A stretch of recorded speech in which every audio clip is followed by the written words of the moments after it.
Drama always works. It works especially with Prabhas. आपने बोला ना बाहुबली और सालार और कल्कि, वो तीनों में प्रभासी है.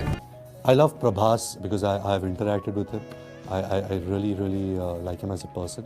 अभी तक never seen before अवतार में प्रभास दिखने वाले हैं. I'll try. कोशिश तो वही है. तभी नया लगेगा ना. He has a very unique way of turning around and looking at people. भाई 2026 के 6 महीने पूरे हो चुके हैं, लेकिन अभी तक किसी भी सुपरस्टार का कमबैक नहीं हो पाया. किसी की फिल्म 1000 करोड़ की कमाई को टच नहीं कर पाई. लेकिन आज हम बात करेंगे एक ऐसे सुपर हीरो की जिसने न सिर्फ सिनेमा का मतलब बदला बल्कि पूरे इंडिया को सिखाया. अगर नाम बड़ा हो तो स्क्रीन पर धमाका भी ऑटोमेटिक बड़ा होता है. नाम है प्रभास और उनकी अपकमिंग फिल्म की लिस्ट देख के बॉलीवुड के बड़े बड़े प्रोड्यूसर का हाल बेहाल हो रखा है. क्या सलमान, क्या शाहरुख और क्या रणबीर. बाहुबली के आगे अगले 2-3 साल में कोई नहीं टिक पाएगा. सब वेट कर रहे हैं प्रभास अपना अगला धमाका कब करेंगे. तो तैयार हो जाओ, क्योंकि अब हम बताएंगे प्रभास की अपकमिंग धमाकेदार एक से बढ़कर एक फिल्मों के बारे में, जिसमें थ्रिल है, एक्शन है, इमोशन है और सबसे इम्पोर्टेंट कॉमेडी टच भी है अब हमारे स्क्रिप्ट में. सबसे पहले एक बात क्लियर कर लेते हैं, प्रभास कोई स्टार नहीं, प्रभास एक सेंटिमेंट है. पिछले 10 सालों में बंदा 5500 करोड़ कमा चुका है और वो भी बिना मीडिया के चमक धमक. जब दूसरे एक्टर्स अपने दोस्तों को बोलते हैं भाई मेरी फिल्म हिट होगी तो अपन पार्टी करेंगे, तो प्रभास बोलते हैं फिल्म तो ब्लॉकबस्टर होगी ही, पार्टी भी मिलेगी, वो भी ऑडियंस को. और भाई साहब उसकी फिल्म स्टार्ट होती है 200 करोड़ से. जैसे हम मैगी बनाते हैं 2 मिनट में, वैसे ही 250 करोड़ डन. और अब तो प्रभास खुद के रिकॉर्ड को भी तोड़ने वाले हैं. 2030 तक प्रभास ने ऐसे प्रोजेक्ट साइन कर रखे हैं जो उन्हें पेन इंडिया क्या पेन वर्ल्ड सुपरस्टार बनाएंगे. ये सब मैं ऐसे ही मुंह उठा के नहीं बोल रहा हूँ. जो भी प्रभास के प्रोजेक्ट आने वाले हैं वो सभी मैं आगे इस वीडियो में आपको बताने वाला हूँ. उससे पहले एक लाइक का बटन ठोक दो. प्रभास को पसंद करते हो तो प्रभास के लिए एक फाड़ू कमेंट करो. प्रभास को कोई मूवी जोनर पसंद नहीं है, वो अपने ऑडियंस को अलग अलग जोनर की फिल्में डिलीवर करते रहते हैं. आज की वीडियो होने वाली है बहुत ही खास, क्योंकि आज बात करेंगे ऑन प्रभास. तो प्रभास फैंस हो या हेटर्स, ये इम्पोर्टेंट नहीं है. इंडिया सिनेमा का झंडा और ऊपर लहराने वाला है, ये मेन बात है. अब बात करते हैं प्रभास के सबसे मजेदार प्रोजेक्ट द राजा साहब की. नाम सुन के लगता है कि एक रॉयल ड्रामा होगा, लेकिन असली ट्विस्ट ये है कि ये एक हॉरर कॉमेडी फिल्म है. कहानी एक राजा की है, लेकिन इसमें ये राजा थिएटर चलाता है क्योंकि प्रभास को होती है पैसों की दिक्कत. और पैसों की दिक्कत हमसे क्या क्या करवाती है ये तो आपको भी पता होगा. तभी प्रभास अपनी पुश्तैनी हवेली बेचना चाहते हैं, पर उसमें रहता है उनके ही दादा का भूत. अब इतना ही मैं ढूंढ कर लाया हूँ, आगे तो मूवी रिलीज होगी उसके बाद ही पता चलेगा.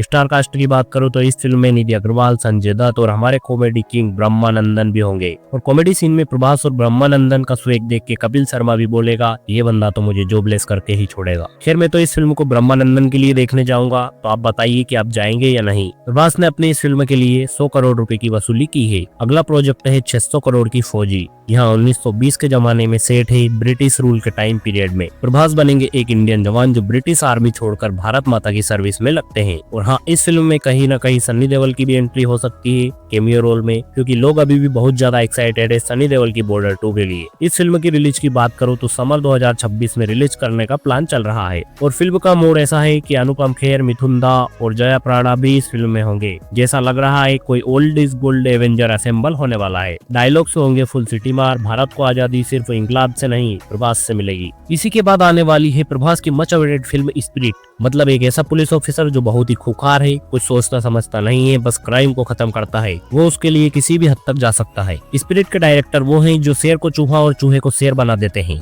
यस यू गेस, मैं संदीप रेड्डी मांगा की ही बात कर रहा हूँ. भैया उनका सेल्फ रेस्पेक्ट उनकी फिल्मों से भी ज्यादा होता है. 100 करोड़ के बजट में 900 करोड़ देने वाला ये डायरेक्टर प्रभास की स्पिरिट के लिए इतना ज्यादा एक्साइटेड है कि 6 महीने रात दिन मेहनत करके इसकी पूरी स्क्रिप्ट लिख डाली है और जल्दी से इस पे काम करने वाला है. पर्सनली अगर मैं भी प्रभास की किसी फिल्म के लिए एक्साइटेड हूँ तो वो है स्पिरिट. वांगा खूब पैसा कमाने के बाद इस फिल्म को 300 करोड़ के बजट में बना रहा है और लीड में होंगी तृप्ति डिमरी, तो रोमांस होना तो बनता है भिड़ू. इसके बाद काली सफेद फिल्म बनाने वाले प्रशांत नील के साथ सालार का सेकंड पार्ट भी धूम मचाने आएगा. इसके अलावा भी बहुत सारे प्रोजेक्ट आने वाले हैं. और अब बारी आती है उस फिल्म की जिसका VFX देख के हॉलीवुड वाले भी हिल गए थे, कल्कि 2898 AD.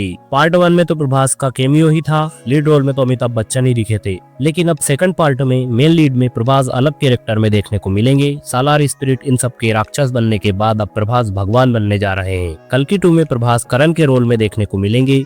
फिल्म में दीपिका पादुकोण, अमिताभ बच्चन और कमल हासन भी होंगे। मतलब ये कास्ट देख के लगता है डायरेक्टर ने एवेंजर्स असेंबल का साउथ इंडियन वर्जन बना दिया हो। कल्कि के फर्स्ट पार्ट ने 1000 करोड़ कमाए थे, अब सेकंड पार्ट 1500 करोड़ तो आराम से कमा लेगा। तो अब समझ गए ना भाई, प्रभास कोई स्टार नहीं, एक बॉक्स ऑफिस साइकिल है। 2025 से 2028 तक प्रभास के पास इतने प्रोजेक्ट है कि अगर एक दो फिल्म फेल हो जाती है तो दूसरी फिल्म उसका पैसा रिकवर कर देगी। इंडस्ट्री में कहते हैं बाकी लोग मूवीज रिलीज करते हैं, प्रभास इंडस्ट्री रिलीज करते हैं। तो अगर आप भी चाहते हैं कि प्रभास का नाम नासा, नेटफ्लिक्स, नीरव मोदी के नाम के साथ ट्रेंडिंग हो तो लाइक करो, कमेंट करो। और अगर प्रभास के फैन हो तो ऐसा कमेंट करो कि यूट्यूब भी बोले इस बंदे को थंबनेल पे चिपका दो। चलो मिलते हैं एक और नेक्स्ट वीडियो के साथ, तब तक के लिए बाय बाय, टाटा।